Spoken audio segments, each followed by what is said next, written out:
अस्सलाम वालेकुम everyone and welcome back to my YouTube channel. और आज जिस फ़ोन का मैं रिव्यू करने वाला हूँ वो पेन वाला फ़ोन है। हाँ जी, इंक पेन वाला नहीं, मतलब आपने देखा होगा सैमसंग गैलेक्सी S22 अल्ट्रा में आपको एक पेन देखने को मिला करता था, तो वही समझ लो आप लोग, वही पेन वाला रिव्यू करने वाला। मतलब कि पेन वाले के एक फ़ोन के साथ पेन मिलता है जिसका नाम है मोटरोला जी स्टाइलस 5G।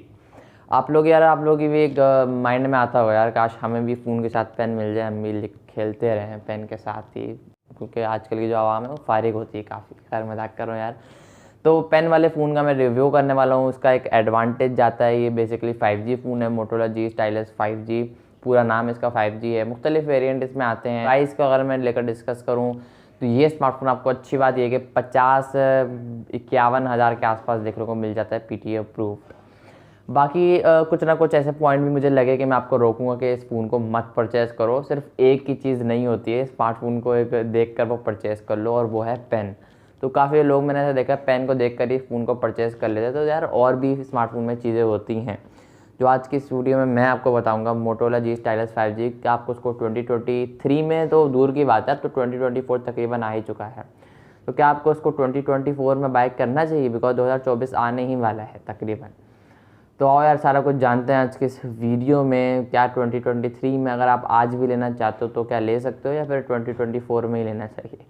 तो 2023 2024 ही लगा रहूँगा मैं। इसको हटाओ साइड पे रखो, वीडियो को स्टार्ट करते हैं। वीडियो को लाइक कर देना, सब्सक्राइब लाजमी कर दिया करो यार, सब्सक्राइब करो पहले, फिर आगे बढ़ते हैं। मैं इंतज़ार कर रहा हूँ, सब्सक्राइब करो पहले। कर दिया ना? नहीं, मुझे पता है बेटा, अभी भी नहीं कर रहा है। चलो खैर यार, वीडियो को शुरू करते हैं। खैर देखो, सबसे पहले इस स्मार्टफोन को लेकर वाला डिस्कस करूँ तो अच्छा डिज़ाइन वैसे काफ़ी अच्छा है। मोटोरोला वन 5G और मोटोरोला वन 5G एस की कॉपी ही है तकरीबन, उससे मिलता जुलता ये design Motorola G stylus 5G का। बाकी बैक प्लास्टिक की है, कहीं ना कहीं रिफ्लेक्शन वाला शेड आता है, काफ़ी अच्छा देखने में लगता है। ग्रीन वाला कलर मेरा पर्सनली फेवरेट कलर है, और ग्रीन वाला कलर ही इसमें काफ़ी सेल होता है। खैर नो डाउट बैक प्लास्टिक क्या है, मतलब कि प्लास्टिक का फ्रेम है, ग्लास का नहीं है, मतलब अच्छी क्वालिटी है, ये नहीं कि लोकल प्लास्टिक है, बेहतरीन है। पीछे मोटरोला की ब्रांडिंग देखने को मिल जाती है, ये मुझे यूनिक चीज़ लगी। उसी के अंदर एक फिंगरप्रिंट सेंसर है मोटरोला की ब्रांडिंग के अंदर ही। ये आज से पहले मैंने कभी चीज़ देखी नहीं, क्या पता होती होगी, लेकिन मैंने पहली बार देखी है। बाकी इसका एक और एडवांटेज आता है, उसका पेन है जो कि नीचे से निकलता है और एकदम चूम मंतर आप लिख भी सकते हो। आप जैसे पेन को निकालोगे ना तो एक आई थिंक वो बना हुआ आ जाता है, एक वाइट कलर की स्क्रीन आ जाती है, उस पर आप लिख भी सकते हो। मेरा नाम लिखो ना उस पर ऊपर, शयान अननोन शयान को सब्सक्राइब करो, तो इसी बात पे सब्सक्राइब कर दो। खैर एक एडवांटेज मुझे यही लगा इसका पेन, जो कि आपको 50 हज़ार के अंदर अंदर देखने को मिलता है। तकरीबन 4.5 से 5 लाख का फ़ोन है वो सैमसंग S22 अल्ट्रा, उसमें आपको पेन देखने को मिलता है सेम यही वाला। तो ये मुझे काफ़ी अच्छी चीज़ लगी। लेकिन फिर उस फ़ोन में और इस फ़ोन में फ़र्क है, इस बात को भी आपने माइंड में रखना है, सिर्फ पेन को नहीं देखना है। खैर बेहतरीन डिज़ाइन है, बिल्ड क्वालिटी काफ़ी अच्छी है, काफ़ी तगड़ा किट फ़ोन है, लेकिन इतना तगड़ा नहीं है जितने मोटोरोला के होते हैं, वो आपको आगे चलकर ही मैं बताऊंगा। लेकिन आपको मोटोरोला का फ़ोन लेना है एक नॉर्मल यूज़ के लिए, mid range phone, mid range तो नहीं है, थोड़ा महंगा है, कॉस्टली है अपनी परफॉर्मेंस के लिहाज से, जिस हिसाब से ये परफॉर्मेंस दे रहा है, तो मुझे ये स्मार्टफोन कहीं ना कहीं स्ट्रगल करता हुआ नज़र आया। 50 हज़ार की अगर नज़र से देखा जाए, हाँ 30 हज़ार की अगर प्राइस इसकी होती है, 30-35 हज़ार, तो ये बेहतरीन फ़ोन था। बट पहला मैं ऐसा स्मार्टफोन होगा शायद मैं रिकमेंड ना कर सकूं गेमिंग के लिए, हैवी यूज़ के लिए, वो आगे चल के ही डिस्कस करते हैं। देखो जहाँ तक कंटेंट वॉच करने की बात है तो हर ही स्क्रीन बेहतरीन मुझे लगती है कंटेंट वॉच करने के लिए। थोड़ा कॉम्पैक्ट साइज़ तो ये स्मार्टफोन नहीं है, थोड़ा बड़ा फ़ोन है, 6.8 इंचज़ का डिस्प्ले है, फुल HD+ की रेजोल्यूशन का है, और ये IPS पैनल है बस, और कोई भी चीज़ नहीं है। एंड्रॉयड 12 पर ये रन करता हुआ नज़र आएगा आपको। आज के टाइम पर जब ये आया था एंड्रॉयड आई थिंक 11 या 10 के साथ आया था, तो ये काफ़ी अच्छी बात है। एंड्रॉयड 13 भी, लेकिन आज मैंने ऐसे कुछ फ़ोन देखे हैं जो कि एंड्रॉयड 13 पर अपडेटेड हैं, तो ये कहीं ना कहीं मुझे एक डाउनग्रेड बोल लो या फिर नेगेटिव पॉइंट बोल लगा। बाकी सही है, कंटेंट वॉच करने के लिए अच्छी स्क्रीन है, लेकिन अगर आप हायर रिफ्रेश रेट वाला बंदे हो जिसने यूज़ किया हुआ है तो कहीं ना कहीं आपको महसूस लाजमी होगा। बाकी IPS पैनल है तो एमुलेट भी नहीं लिए, एमुलेट भी नहीं दिया ना, हायर रिफ्रेश रेट है, तो ये डेट्स वाई मुझे ये स्मार्टफोन इसकी प्राइस थोड़ी सी ज़्यादा लगी कंपेयर टू परफॉर्मेंस। जिस हिसाब से ये परफॉर्मेंस अपनी निकाल कर दे रहा है, इसकी प्राइस 25 से 30 हज़ार, ये ज़्यादा 35 हज़ार हो जाती है यार जिस हिसाब से आज की महंगाई है। खैर किट फ़ोन है, लेकिन लोग फिर भी इसको आज के टाइम पर पेन की वजह से ज़्यादा बाय कर रहे हैं, बिकॉज काफ़ी कम फ़ोन ऐसे हैं जो कि 50 से 60 हज़ार में पेन ही आपको दे रहे हैं। बाकी इस स्मार्टफोन के मेमोरी वेरिएंट को लेकर मैं डिस्कस करूं तो 4128 वाला मेमोरी वेरिएंट आता है। बाकी मार्केट में एक और कहीं भी निकल आते हैं भाई 464, जो कि होता भी नहीं है, फिर भी निकल आते हैं। मुझे ये नहीं पता कि 4128 वाला वैसे में होता है। इसकी प्राइस 50,000 PTA अप्रूव्ड देखने को मिलेगी 4128 वाले की। बाकी 464 वाले की अगर मिल जाए, वैसे होता तो नहीं है लेकिन अगर मिल जाए भाई, क्योंकि भाई ये पाकिस्तान है, कुछ भी हो सकता है, मैं कुछ कह नहीं सकता इस बारे में, तो मिल जाए फिर उसकी प्राइस थोड़ी सी कम होगी। ये ना समझ रहे कि भाई 50,000 इसकी प्राइस है और वो दुकान वाला बोले और आप जेब से झट निकाल कर उसका 50,000, तो ऐसा नहीं है भाई।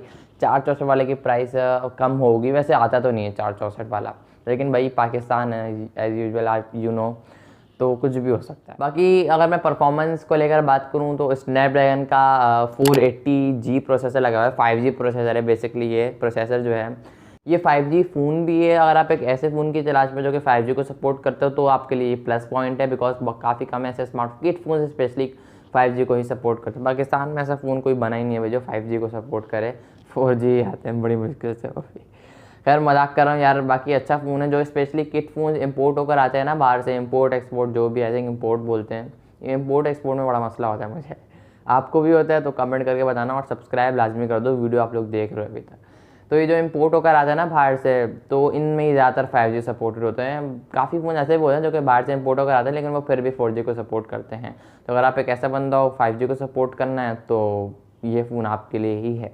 बाकी सिंगल सिम PTA अप्रूव्ड ये देखने को मिलता है। अच्छा फ़ोन है, 4128 वाला वेरिएंट है। मेमोरी कार्ड डालने की नौबत ही नहीं आएगी, और आई थिंक मेमोरी कार्ड डालने का ऑप्शन है शायद, या फिर नौबत नहीं आएगी क्योंकि 128 GB की इंटरनल स्टोरेज है। देखो ओवरऑल अगर नज़र देखा जाए ना तो गेमिंग के लिए तो मैं आपको कभी भी रिकमेंड नहीं करूँगा इस फ़ोन को ज़्यादा। ये 40 FPS तक चला जाएगा, जायरो कनेक्टिविटी है इसके अंदर, लेकिन मज़ा नहीं है वो। बाकी देखो स्नैपड्रैगन 480 आजकल तो 888 वाले प्रोसेसर को भी बुरा कहा जा रहा है, जिस तरीके से सिचुएशन बन चुकी है। लोग बोल रहे हैं यार हमें बहुत बेहतरीन फ़ोन चाहिए गेमिंग के लिए। तो मैंने ऐसे किट फ़ोन भी देखे जो कि 50,000 की नज़र में 60 FPS 90 FPS भी प्रोवाइड कर रहे होते हैं। तो ये मुझे डाउनग्रेड लगा इस फ़ोन का प्रोसेसर। बाकी ये 5G प्रोसेसर है, 5G फ़ोन है, तो ये काफ़ी प्लस पॉइंट है। हाँ, कैजुअल गेमिंग करनी है तो थोड़ी बहुत कहीं ना कहीं चल जाएगी गेमिंग, ऐसा नहीं है कि नहीं चलेगी, लो ही ना, तो ऐसी कोई कहानी नहीं। खैर अगर मैं इस स्मार्टफोन को कैमराज वाली साइड की तरफ से अगर नज़र से देखूँ तो लोग काफ़ी कैमराज के लिए काफ़ी स्मार्टफोन बाय करते हैं, किट फ़ोन स्पेशली, बिकॉज नए बॉक्स पैक फ़ोन में ना वो क्वालिटी, वो ऑप्टिमाइजेशन नहीं आ रही कि उनको बाय किया जाए। तो खैर बैक पर डुअल कैमरास का सेटअप है, ट्रिपल कैमरास का सेटअप है। मेन कैमरा 48 मेगापिक्सल का है, 8 मेगापिक्सल का अल्ट्रा वाइड और 2 मेगापिक्सल का डेप्थ सेंसर है। तीसरा 1080p 30 FPS पर वीडियो को शूट करेगा। आपकी 16 मेगापिक्सल की सेल्फी है, फ्रंट से भी और बैक से भी, दोनों से ये 1080p 30 FPS तक की आपकी वीडियो को शूट करेगा। लेकिन ये किट फ़ोन है और 1080p इसकी 4K के बराबर होती है आज के बॉक्स पैक फ़ोन को अगर मैं कंपेयर करूँ। हाँ, कोई ऑप्टिमाइजेशन नहीं है, AIS का सपोर्ट नहीं है, तो ये कहीं ना कहीं डाउनग्रेड लगा। हाँ, फ़ोटो क्वालिटी मैंने आपको शो करवा दी है तो अंदाज़ा आप लगा सकते हो, अच्छी ऑप्टिमाइजेशन। इतनी ऑप्टिमाइजेशन अपनी नहीं करता, इतनी कंट्रोल नहीं कर पाता, लेकिन बेहतरीन है यार। मुझे 50,000 की नज़र देखा जाए तो अच्छी फ़ोटो क्वालिटी लगी। शार्पनेस काफ़ी अच्छा है, कॉन्ट्रैस्ट वो जो होता है ना एक फोकस, वो काफ़ी अच्छा करता है, स्पेशली ऑब्जेक्ट पे अगर आप फ़ोटो कैप्चर करोगे ऑब्जेक्ट्स की, चीज़ों की मतलब। तो खैर अच्छा कैमरा, कोई OIS का AIS का सपोर्ट तो नहीं है। स्टेबलाइजेशन वीडियो बनानी है तो थोड़ी बहुत होगी, लेकिन है नहीं इसके अंदर सपोर्ट। तो इस चीज़ों को भी आपने माइंड में रख के इस स्मार्टफोन को परचेज़ करना है। लोग यही करते हैं भाई, पेन वाला है वो मज़ा आएगा यार, मतलब खेलेंगे फुल लगे रहेंगे। तो ये पेन को देख कर इस स्मार्टफोन को बाय ना करना। हाँ, अच्छा फ़ोन है, मैं ये नहीं बोल रहा हूँ बहुत बुरा फ़ोन है, बट मोटोरोला का मुझे पहला फ़ोन ऐसा लगा जो कि मुझे पसंद नहीं आया। अब ये पता नहीं क्यों है। खैर अच्छा फ़ोन है, मैं बुराई नहीं कर रहा हूँ, बेहतरीन फ़ोन है यार। मोटोरोला काफ़ी अच्छी बनाने की कोशिश करता है। खैर किट फ़ोन ही उसके आज के टाइम पर करंट सिचुएशन जो बन चुकी है कि करंट सबसे ज़्यादा जो फ़ोन बिकते हैं ना, वो आई थिंक मेरी नज़र में मोटोरोला के ही बिकते हैं। और पर्सनली मेरी फेवरेट कंपनी है किट फ़ोन है। बाकी और भी हैं LG, सोनी, गूगल पिक्सल, तो वो भी अपनी बेहतरीन है, वो भी अपनी। बाकी इस स्मार्टफोन के अंदर 10 वाट की चार्जिंग है, तो ये कहीं ना कहीं मुझे एक और डाउनग्रेड लगा। बाकी मोटोरोला के फ़ोन के अंदर मुझे डाउनग्रेड लगता तो नहीं है, कोई नेगेटिव पॉइंट हो तो लगता तो नहीं है, बट आज मुझे लगा है यार, दुख हुआ है बहुत। तो यार मजाक कर रहा हूँ यार। बाकी 5000 mAh की बैटरी है, 1 दिन का बैटरी बैकअप देगा ये आपको आज के टाइम पर थोड़ा ज़्यादा यूज़ पर। नॉर्मल यूज़ पर, सॉरी है, ज़्यादा यूज़ करना है तो दिन में 2 बार चार्ज करना पड़ सकता है आपको। तो गेमिंग के लिए अदरवाइज़ मैं आपको रिकमेंड नहीं करूँगा। हाँ, कैमराज़ के लिए एक अच्छा फ़ोन लेना है, डिसेंट फ़ोन अच्छा है, मतलब मुझे अच्छा लगा तो मैं रिकमेंड कर दूँगा इस फ़ोन को। लेकिन इस बात का याद रखना, स्टेबलाइजेशन नहीं है, पेन वाला फ़ोन चाहिए, 5G को सपोर्ट करता हो, 5G प्रोसेसर हो, तो फिर आप इस फ़ोन को कंसिडर कर सकते हो। अगर आपको एक अच्छा फ़ोन चाहिए गेमिंग के लिए, बेहतरीन फ़ोन चाहिए कैमराज़ के लिए, कंटेंट वॉच करने के लिए, हायर रिफ्रेश रेट हो, एमोलेड डिस्प्ले हो, तो फिर आप इसको स्किप कर सकते हो। 2 टाइप के यूज़र होते हैं, एक वो जिनको बहुत अच्छा चीज़ें चाहिए होती हैं और एक वो होता है जिनको बस मोबाइल चाहिए होता है और वो पेन को देखकर, हाँ, रिफ्रेश रेट को देखकर, प्रोसेसर को देखकर फ़ोन की तरफ चले जाते हैं। तो 2-3 टाइप के यूज़र होते हैं, तो हर किसी की भाई अपनी अपनी चॉइस होती है। मैंने आपको बता दिया कि आप कौन से टाइप के यूज़र हो तो आपको बाय करना है, और अगर आपको कौन से टाइप के यूज़र हो तो आपको स्किप करना है इस फ़ोन को। बाकी मुझे स्किप ना करो, मुझे सब्सक्राइब कर दो मेरे चैनल को और वीडियो को लाइक लाजमी कर दिया करो यार। बाकी इंस्टाग्राम पे भी फॉलो कर लिया करो, सारे सोशल मीडिया प्लेटफॉर्म का लिंक डिस्क्रिप्शन में मिल जाएगा। मैं मिलूंगा आप लोगों से नेक्स्ट वीडियो में किसी और फ़ोन के रिव्यू के साथ, और किसी फ़ोन का रिव्यू चाहिए तो मुझे कमेंट लाजमी कर देना। अल्लाह हाफिज़।